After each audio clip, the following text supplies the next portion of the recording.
Hello，大家好，我係 Terence。今日咧好想借助我身後呢個單位咧，同埋呢一條片咧，同大家咧講解下咧成個錦繡花園嘅戶型分佈。咁整個錦繡花園咧有5024個單位嘅，而當中我身後呢一個950尺嘅單位咧就只有484伙嘅啫。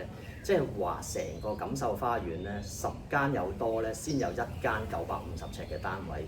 而大家見到熒光幕咧，有咁大嘅花園嘅樓盤咧，更加咧喺同類型嚟講咧，係只有唔超過10個單位嘅啫嚇。咁所以咧個稀有程度咧就不容置疑㗎啦。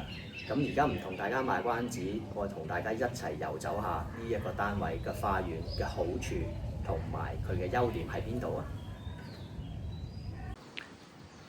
要講到呢一間屋嘅優點咧，一定要由門口開始講起。除咗佢有非常之大嘅花園之外咧，因為佢個花園嘅形狀咧就好似一把扇咁樣，而佢前面咧就係呢一把扇裏邊最闊嘅地方，所以咧佢令到整個單位咧個門樓咧相對都好寬闊嘅。一般標準嘅單位咧，我哋可以輕輕望一望隔離，其實大概咧只係可以放到1部私家車左右嘅啫。而呢一個單位咧，基本上門口咧可以放到3部私家車咁闊嘅。咁如果有親朋戚友過嚟啊嘅時候咧，暫時擺一擺喺自己屋企門口咧，相對咧係會非常之方便，同埋亦都係佢當中嘅單位裏邊嘅價值嚟嘅。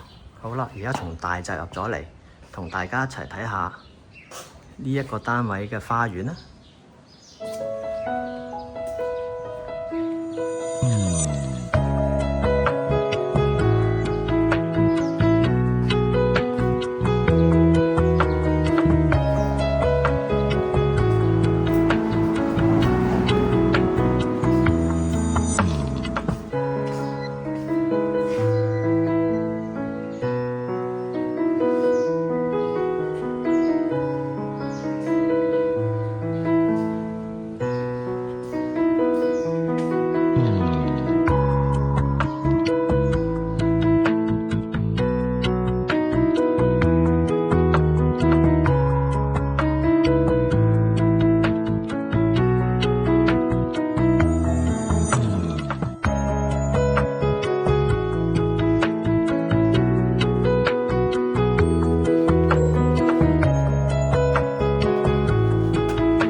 好快為大家介紹咗咧呢一間屋嘅花園啦，同埋內部一啲情況。不過咧，我覺得咧呢一條影片咧，絕對係反映唔到咧呢一間屋嘅優點同埋價值嘅。